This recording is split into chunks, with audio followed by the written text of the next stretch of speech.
जय हिंद दोस्तों। अगर आप लोग भी आरआरबी ग्रुप डी 2026 की तैयारी कर रहे हो और गणित वाले सब्जेक्ट में 25 में से 25 स्कोर अगर आपको करना है तो आज का संभावित पेपर 2 बिल्कुल मिस मत करना, बहुत इंपॉर्टेंट है दोस्तों। रेलवे के मोस्ट इंपोर्टेंट क्वेश्चन करा रहा हूं जो ग्रुप डी में पूछे जाते हैं, तो एक भी इस क्लास का सवाल मिस मत करना। हर एक सवाल आपको आपके सिलेक्शन की ओर लेके जाएगा दोस्तों, ठीक है। अगर आप ये एग्जाम तक ये सीरीज अटेंड करते हैं संभावित पेपर की, तो मैं आपको विश्वास दिला रहा हूं दोस्तों, आपके 25 में से 25 ही आएंगे, एक भी क्वेश्चन गलत नहीं होगा, एक भी क्वेश्चन इस क्लास से बाहर नहीं जाएंगे दोस्तों, ठीक है। तो शुरुआत करेंगे पहले सवाल के साथ। यदि एक संख्या के 5/9 का 40% का 30% 704 है तो वो संख्या ज्ञात कीजिए। तो चलिए इसको सॉल्व कैसे करेंगे। देखो आप इसको इजी कैसे सॉल्व कर सकते हो, तो सबसे पहले आपको क्या करना है, इनकी फ्रैक्शन वैल्यू याद होनी चाहिए, ठीक है। अब कोई संख्या वो हमें नहीं पता, हमने मान लिया एक्स वो संख्या है।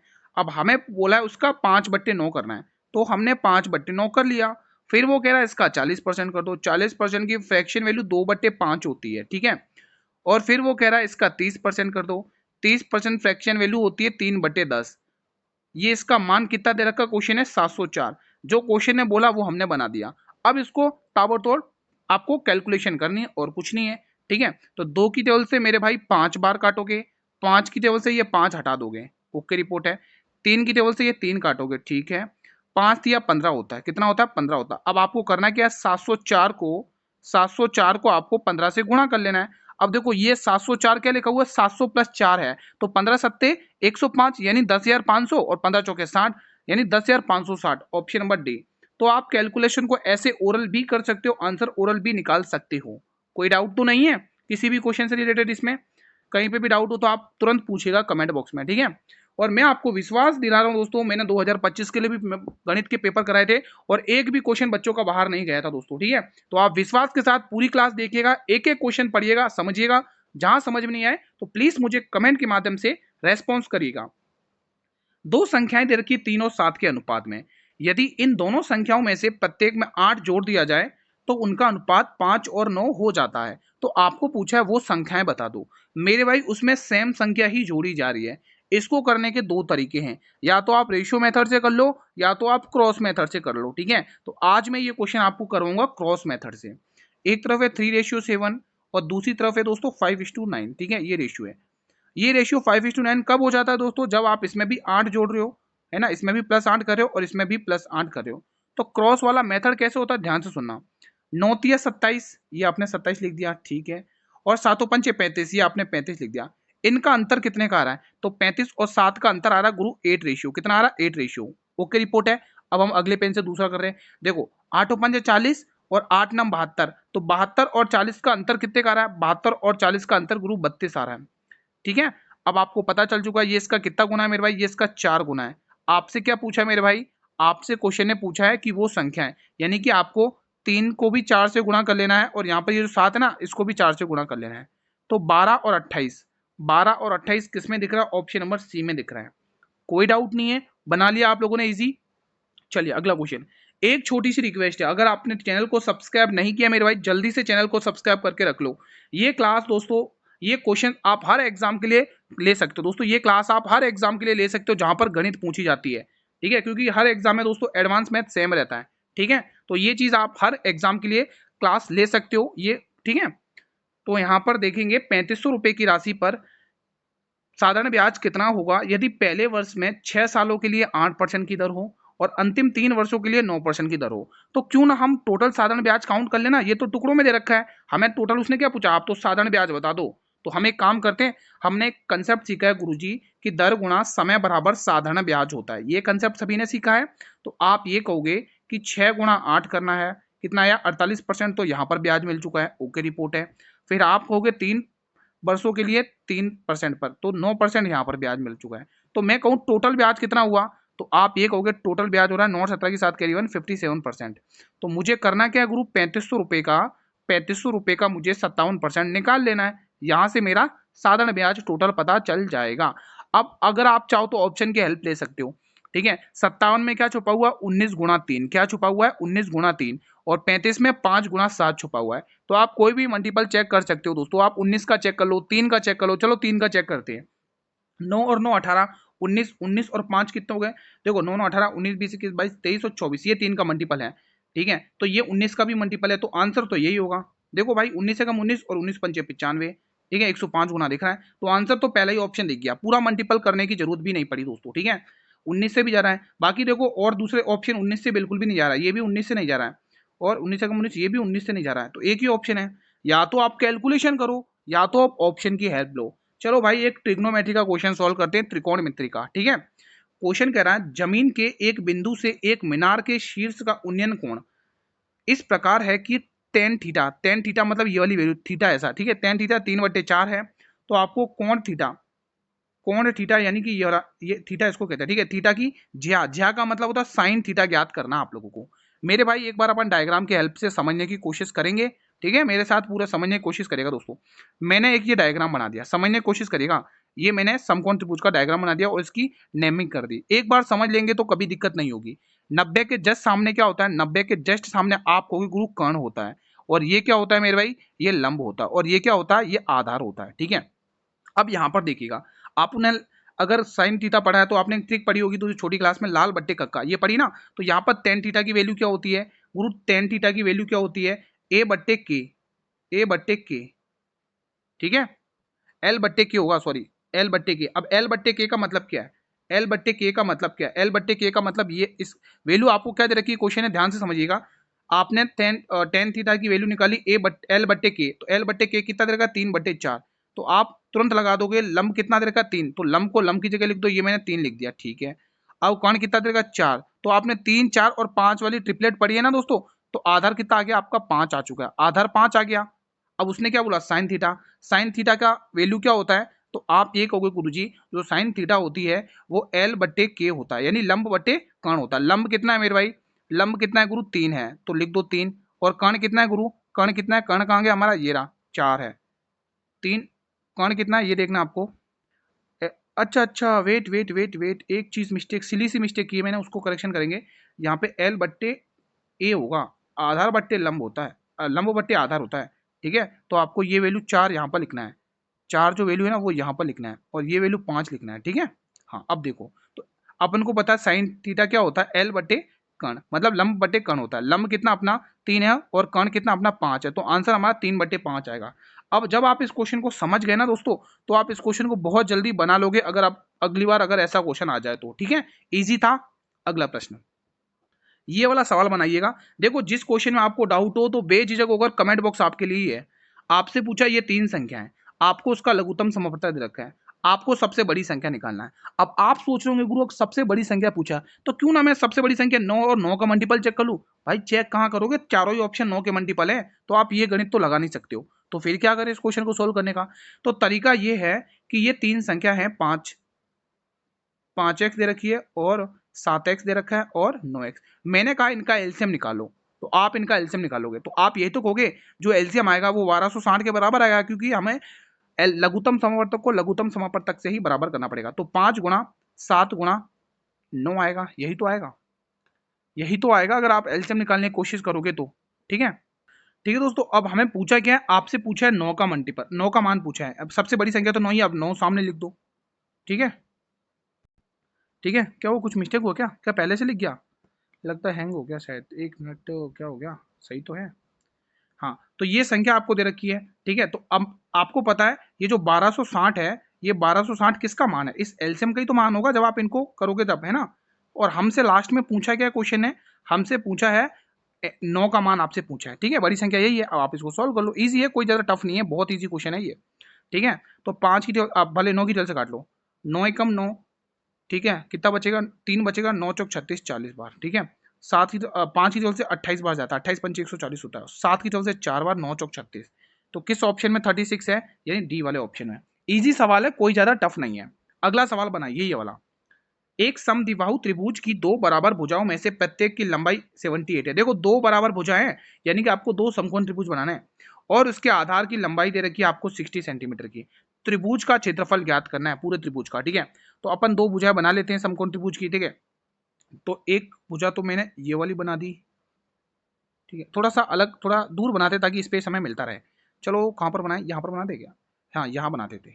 एक भुजा मैंने ये बना दी और दूसरी भुजा मैंने ये बना दी, ये मैंने बना दिया त्रिभुज। अब देखिएगा, समझिएगा ध्यान से, कंसेप्ट बहुत इंपॉर्टेंट क्वेश्चन है ये, स्किप नहीं करना आपको, ठीक है, बहुत इंपॉर्टेंट है। दो बराबर भुजाएं यानी ये वाली भुजा और ये वाली भुजा कितनी दे रखी है 78, ये 78 है और ये भी 78 है। ओके रिपोर्ट है, ठीक है भाई। फिर वो आगे कह रहा आधार की लंबाई दे रखी है, यानी ये पूरी वैल्यू आपको 60 दे रखी है। ये जब पूरी वैल्यू आपको 60 दे रखी है, कितनी पूरी वैल्यू 60 दे रखी है, तो आप कहोगे गुरु 30 ये हो जाएगा, आधी आधी तो होगी ना, 30 ही हो जाएगा।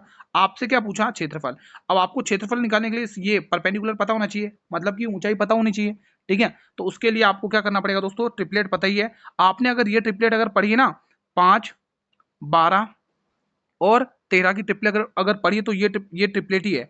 आपको पता है ये 5 का 6 गुना दे रखा है, 5 का 6 गुना कितना होता है 30 होता है, 12 का 6 गुना कितना होता है, यहाँ पर भी 6 गुना करो, 12 छंग 72 होता है, और 13 का 6 गुना कर लो, 13 का भी 6 गुना कर लो 78 होता है। तो देखो यही ट्रिपलेट बनी ना 30, 72 और 78 की, यही तो ट्रिपलेट बनी। तो यहाँ पर ये आ गया 72, तो हमने हाइट 72 निकाल दी। अब आप निकाल दो त्रिभुज का क्षेत्रफल अगले पेज पर। त्रिभुज का क्षेत्रफल क्या होता है, क्षेत्रफल होता है 1/2 गुणा आधार गुणा ऊंचाई। आधार को मैं अ से डिनोट कर रहा हूँ और ऊंचाई को मैं ये वाला ऊ से डिनोट कर रहा हूँ, ठीक है। बाकी बेस मल्टीप्लाई हाइट होता है, ठीक है। 1/2 एज इट इज। अब देखो आधार कितना है, आधार गुणा ऊंचाई बेस मल्टीप्लाई हाइट। आधार कितना है मेरे भाई, आपको आधार 60 लेना है, 30 मत लेना, आपको पूरे त्रिभुज का क्षेत्रफल पूछा है, यहाँ 60 लिख दोगे। और ऊंचाई अभी आपने क्वेश्चन ने दे रखी कितनी 60 दे रखी, कितनी दे रखी अभी आपने ऊंचाई निकाल दी 72, यहाँ पर 72 लिख लेना है, बस हो गया क्वेश्चन। ये जाएगा कितनी बार 30 बार। अब 30 गुणा 72 करना है, 3 दूनी 6 और 7 21, ये आ गया 2160। कितना आ गया 2160 आ चुका है, किस ऑप्शन में, डी वाले ऑप्शन में। बहुत ही प्यारा सा क्वेश्चन था, मैं पूरी उम्मीद करूंगा आपको चीजें क्लियर हैं। अगर चीजें क्लियर है मेरे भाई तो ये वाला बटन दबाकर रेस्पॉन्स तो करो भाई। सबसे रिक्वेस्ट है एक बार वीडियो को लाइक कर लो मेरे भाई, जितने भी मेरे रेगुलर स्टूडेंट हैं एक बार मेरे कहने पर वीडियो लाइक कर लेंगे सभी स्टूडेंट्स। देखो 1/20 2/50 का कितना प्रतिशत है, आप यही तो कहोगे 1/20 2/50 का कितना प्रतिशत है। इसको करने का एक शॉर्ट ट्रिक बता रहा हूँ, इससे बेस्ट कुछ नहीं होगा। क्रॉस करो 50 से कम 50 और 20 दूनी 40, 40 नीचे लिखना है, हमें वैल्यू प्रतिशत में पूछिए, सिंबल लगाना 100 का। हो गया काम, हो गया काम भाई, हो गया काम। तो आप यही तो कहोगे कि 1 जीरो से 1 जीरो गया, 4 की टेबल से काटोगे तो सॉरी 4 की टेबल 2 की टेबल से 2 बार, 2 की टेबल से 5 बार और 2 की टेबल से 25 बार, और 25 पंचे 125, यानी कि ये 125% है। समझ में आ गया। अब एक क्वेश्चन होमवर्क में दे रहा हूँ, यहीं पर एक क्वेश्चन होमवर्क में लिख लो, अगर समझ में आ गया तो मुझे इसका आंसर दीजिएगा। क्वेश्चन मेरा ये है कि 2/30 2/30 2/30 और 3/100 का कितना प्रतिशत है, कितना प्रतिशत है, ये क्वेश्चन आप मुझे होमवर्क में दीजिएगा करके, ठीक है। चलिए ये बनाते हैं सवाल, बहुत ही प्यारा सा सवाल है। मोहन ने अपनी पूंजी में से अपने घर बनाने में 25% मजदूरी पर खर्चा किया है, 40% फर्नीचर पर खर्चा किया है, 15% कच्ची धातु पर और 10% अन्य पर खर्चा किया है। इसके बाद वो कितने 20,000 रुपए शेष बचाता है, तो उसकी कुल पूंजी, भाई कुल पूंजी तो 100% होती है ना, वही तो हमें मान पूछा है। तो आप यही तो कहोगे गुरु उसने टोटल खर्च कितना किया, यहाँ पर 25% यहाँ खर्च कर दिया, 40% यहाँ, 15% यहाँ और 10% यहाँ। तो देखो कितना हो रहा भाई, 40 में 10 50, 50 और 40 कितना 90%, तो उसने 90% टोटल खर्च कर दिया। मेरे भाई समझने की कोशिश करें, 90% खर्च कर दिया, किस में से, इस 100% में से, ठीक है। तो बचा कितना उसके पास 10% बचा, और इसी 10% का मान क्वेश्चन ने कितना दे रखा आपको, कितना 20,000 रुपए है, ठीक है। और आपको पूछा है 100% का मान, किसका मान पूछा है, 100% का मान पूछा है। तो ये इसका कितना गुना गुरु, ये 10 गुना है, तो आप इसका भी 10 गुना कर लो, 20 को 10 से गुना करोगे तो आपके पास आएगा 2 लाख रुपए। 2 लाख रुपए की पूंजी थी भाई उसके पास। इजी था सवाल, बना लिया आप लोगों ने, ये सवाल बनाइए। सीमा ने एक माइक्रोवेव ओवन खरीदा है 7,500 रुपए में, उसने उसे 8,750 रुपए में बेच दिया, ठीक है। सीमा का लाभ प्रतिशत बताना, वो भी दशमलव तक पूर्णक तक, ठीक है। तो चलो बनाते थे। सवाल है कि भाई आप सामान खरीद रहे हो 7,500 का, ये कॉस्ट प्राइस है, और सेलिंग प्राइस बेच कितने में रहे हो आपको 8,750, कितने का आपको प्रॉफिट हो रहा है भाई, यहाँ पर देख लो। तो यहाँ पर कितने का प्रॉफिट हुआ है, 500, 500 7 5 12 1250, देखो जीरो का जीरो, ठीक है। और यहाँ पर देखोगे 5 का 5, 7 में से 5 हटोगे 2, 1250 का प्रॉफिट हुआ, किसके ऊपर, 7500 के ऊपर। आपसे वैल्यू प्रतिशत में पूछी है, तो भाई प्रतिशत में पूछिए तो 2 जीरो से 2 जीरो उठाओ, 25 जीरो से 3 बार, 25 25 पंच 125 50, और 50/3 का मतलब तो आपको पता ही है, 16 से ही 2/3% होता है, और 16 से 2/3% को अपन 16.67 लिखते हैं, क्या लिखते हैं, 16.67 लिखते हैं। कोई दिक्कत, आई होप गाइस की चीजें क्लियर हैं, इजी सवाल था, कोई दिक्कत नहीं है। आपका कोई ज्यादा टफ पेपर नहीं बनेगा, इजी पेपर बनेगा दोस्तों, ज्यादा भी एक दो क्वेश्चन को छोड़कर, ठीक है, उन पे आप मेहनत कर लेना। देखो ए इन्वेस्ट कर रहा 8,000 रुपए, बी इन्वेस्ट कर रहा 10,000 रुपए, दोनों को लास्ट में अंत का लाभ कितना होता है 7200 का, तो वो कह रहा ए का लाभ बताओ। इस केस में आपको एक कंसेप्ट याद रखना है, जब समय का जिक्र ना हो तो जो उनके निवेश का अनुपात होता है वही उनके लाभ का अनुपात बनता है। तो ये ए है और यहाँ पर मैंने लिख दिया बी। तो ए ने निवेश किया मेरे भाई 8,000 रुपए, वहीं पर इस बी ने निवेश किया मेरे भाई 10,000 रुपए, ठीक है। अगर आप इनको थोड़ा सिंप्लीफाई करेंगे तो यहाँ पे 3 जीरो से मेरे भाई ये 3 जीरो उड़ाओगे, थोड़ा और सिंप्लीफाई कर लो, 2 चौके 8 और 2 पंचे 10, तो इनके निवेश का अनुपात आ गया। मैंने बताया था जो निवेश का अनुपात होता है वही उनके लाभ का अनुपात बनता है, तो टोटल लाभ इनका हो रहा है 9 रेशियो का। कितना हो रहा है 9 रेशियो का।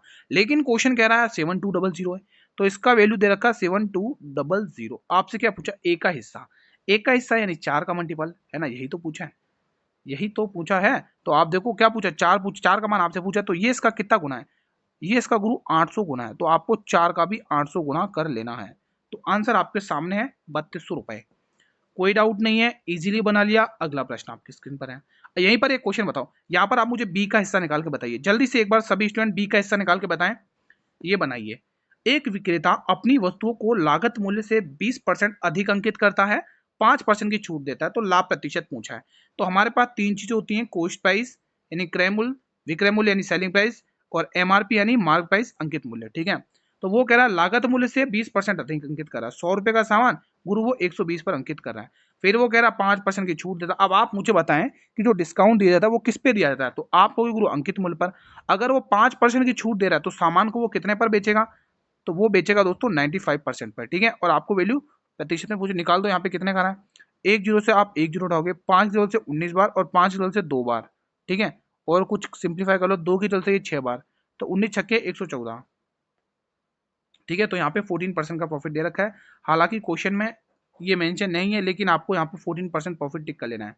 भले आप इसको बना लो, ठीक है, इसको बना लो और ऑप्शन डी टिक कर लो, ठीक है। ठीक है दोस्तों, तो यहाँ पे आपको पता चला ना मैंने कैसे निकाला भाई, 5% की छूट दी है तो सामान को उसने 95% पे बेचा है, तो मैंने 120 का 95 निकाल दिया 114, तो आपको ये पता चल गया 100 रुपए का सामान था, 114 में बेच दिया, 14% का प्रॉफिट, ठीक है। ये सवाल बनाइए, बहुत ही प्यारा सा सवाल है। एक पाइप एक टैंक को 6 मिनट में भर सकता है, भरने का काम कर रहा है, और दूसरा पाइप भरे हुए टैंक को 12 मिनट में क्या कर सकता है, खाली करने का काम कर रहा है। अगर दोनों पाइपों को एक साथ खोल दिया जाए तो टैंक का 1/4 भाग भरने में उसे कितने मिनट का समय लगेगा। तो ए इस टैंक को 6 मिनट में भर सकता है और 20 टैंक को 12 मिनट में खाली कर सकता है। जब ये खाली कर रहा है तो मैं इसका सिंबल माइनस से डिनोट करूंगा, तो टोटल नंबर 12 हो जाएगा। तो ए की क्षमता कितनी आएगी, 2 आएगी, और बी की क्षमता माइनस का 1 आएगा, क्योंकि ये खाली करने का काम कर रहा है। दोनों की मिलाकर क्षमता 1 आएगी। वो कह रहा है यदि दोनों को एक साथ खोल दिया तो टैंक का 1/4 भाग काम करवाना, मतलब कि 12 है, इसका आपको 1/4 काम करवाना, 12 को काम 1/4 काम कराना, 1/4, तो यहाँ पर 4 तिया 12, तो उसको 3 मिनट लगेंगे। Option number A will be the right answer. ये बनाइए सवाल, 10,000 रुपए का पहले 2 वर्षों का साधारण ब्याज 3% वार्षिक, अगले 4 वर्षों की साधारण ब्याज की दर 5% वार्षिक हो, तथा अगले वार्षिक परसेंट के लिए 8% वार्षिक हो, तो 9 वर्षों का कुल साधारण ब्याज आपको ज्ञात कर लेना है। बहुत ही प्यारा सा सवाल है, तो चलिए निकाल देते हैं। देखो ध्यान से सुनना, आपने सीखा दर गुना समय बराबर साधारण ब्याज, तो 2 वर्षों का साधारण ब्याज 3% की दर से कितना होगा 6%, 2 वर्षों का, ठीक है। और 4 वर्षों की दर से 5% का साधारण ब्याज 20% होगा। ओके रिपोर्ट है। फिर आप देखोगे, देखो टोटल कितने साल है, 9 साल है, यहाँ पर 2 और 4 6 हो गए, अब बचे कितने 3 साल, और 3 साल की दर से 8% की दर से कितना होगा साधारण ब्याज, यहाँ पर भी देख लो 24%, तो टोटल कितना हुआ, टोटल काउंट कर लो, टोटल हुआ है कितना 20 भी चल 40 50%। अब आपको 50% निकाल देना है। 10,000 का 50% भाई, आंख बनकर आप लोग टिक कर दो, 5,000 रुपए, आप सभी को पता आधा होगा, है ना। तो फिर हम पूरा सॉल्व क्यों करें भाई, कॉमन सेंस लगा लो ना, इतना तो आगे बढ़ते हैं, ठीक है। ये बताइए, बेलन के आधार का क्षेत्रफल इतना है, ऊंचाई 40 है, तो क्षेत्रफल ज्ञात करना, वो भी संपूर्ण पृष्ठीय क्षेत्रफल। तो आपको पता आधार का क्षेत्रफल क्या होता है, आप ये कहोगे गुरु आधार का जो क्षेत्रफल होता है पाई आर स्क्वायर होता है, पाई आर स्क्वायर कितना देगा 616। तो चलो सॉल्व करते हैं, ठीक है। आप देखो पाई का मान 22/7 होता है ना, चलो 22/7 में डायरेक्ट ही लिख देता हूँ, 22 की जगह से इसको काटो, भले 11 की जगह से काट लो, कोई दिक्कत नहीं, 11 की जगह से 2 बार, 11 पंचे 55, कितना बच रहा है 55, 5 6 11 छंग 66, और 2 की जगह से 28 बार, और 28 गुना 7 कर लो, तो आर का मान पता चल जाएगा। आर स्क्वायर बराबर कितना होगा 28 गुना 7, 7 और 56 की 6 कैरी 5, 7 दूनी 14 और 5 19, तो आर का मान आपको पता चल जाएगा 190, वो सॉरी आर का मान आ गया यहाँ पे, ये स्क्वायर बना के 14 कितना आ गया 14 आ चुका, आर का मान आ गया 14। अब आपसे क्वेश्चन ने पूछा क्या है, क्षेत्रफल ज्ञात करना है। तो संपूर्ण पृष्ठीय क्षेत्रफल क्या होता है मेरे भाई बेलन का, 2 पाई आर एच प्लस आर, यही तो होगा। अब आपको पता है 2 एज इट इज, पाई का मान आपको पता है 22/7 और आर का मान अभी आपने 14 निकाल दिया। और एच आपको पता ही है, एच कितना दे रखा है 40 दे रखा है, और आर आपने कितना निकाला अभी जस्ट 14 निकाला, तो कितना हो गया 54 हो गया। ठीक है, अब यहाँ पे आप लोग करना क्या है, 7 की तरफ से 2 बार, 7 की तरफ से 2 बार कट गया। अब आपको करना क्या, 2 मल्टीप्लाई 22 मल्टीप्लाई 2 मल्टीप्लाई 54। अगर आप स्टार्टिंग में चाहते तो यहाँ पे 11 का मल्टीपल चेक कर सकते थे, यहाँ पे 22 दिख रहा है तो 11 का मल्टीपल चेक करते हैं। 6 4 10 7 2 9 ये 11 का मल्टीपल नहीं है। 5 और 4 9 7 और 2 9 ये 11 का multiple, option B is the right answer. 7 और 4 11 7 2 9 ये 11 का मल्टीपल नहीं है। 5 और 4 9 7 ये 11 का मल्टीपल नहीं है, तो ऑप्शन ए बी। आप अगर चाहते तो इसका डायरेक्ट ऑप्शन चेक कर सकते थे 11 का मल्टीपल चेक करके। ये क्वेश्चन मैं आप लोगों के लिए होमवर्क लेके आया था, तो मेरी पूरी उम्मीद रहेगी कि आप इस क्वेश्चन का आंसर मुझे कमेंट बॉक्स में देंगे दोस्तों। ठीक है, अब आप मुझे बताइए कितने क्वेश्चन आपने बनाए। मेरे भाई चीजें क्लियर हैं तो आप वीडियो को लाइक और शेयर करके मुझे रेस्पॉन्स तो कर दो। गुरु ओके रिपोर्ट है, सारी चीजें क्लियर हैं। एक छोटी हम्बली रिक्वेस्ट आप सभी से मेरे भाई, चैनल को जिसने सब्सक्राइब नहीं किया चैनल को सब्सक्राइब कर लेना। ये चैनल आपके हर कॉम्पिटिशन एग्जाम के लिए बहुत मददगार साबित रहेगा, जहां पर भी दोस्तों आपको गणित देखने को मिल रही है दोस्तों। ठीक है, और कोई भी डाउट हो किसी भी क्वेश्चन से रिलेटेड आप बेझिझक होकर मुझे कमेंट बॉक्स में सवाल कर सकते हैं कि सर मुझे यहाँ समझ में नहीं आया, मैं वापस से समझा सकता हूँ अगले क्लास में। ठीक है दोस्तों, किसी भी प्रकार का डाउट हो तो। और पीडीएफ के लिए आप टेलीग्राम चैनल को सब मतलब ज्वाइन कर लो, वहां से आपको पीडीएफ मिल जाएगी और रिवीजन कर लेना। मेरे भाई देरी मत करो, एग्जाम के बहुत कम दिन बचे हुए दोस्तों। मिलेंगे कल एक और नई क्लास में, तब तक जय हिंद जय भारत।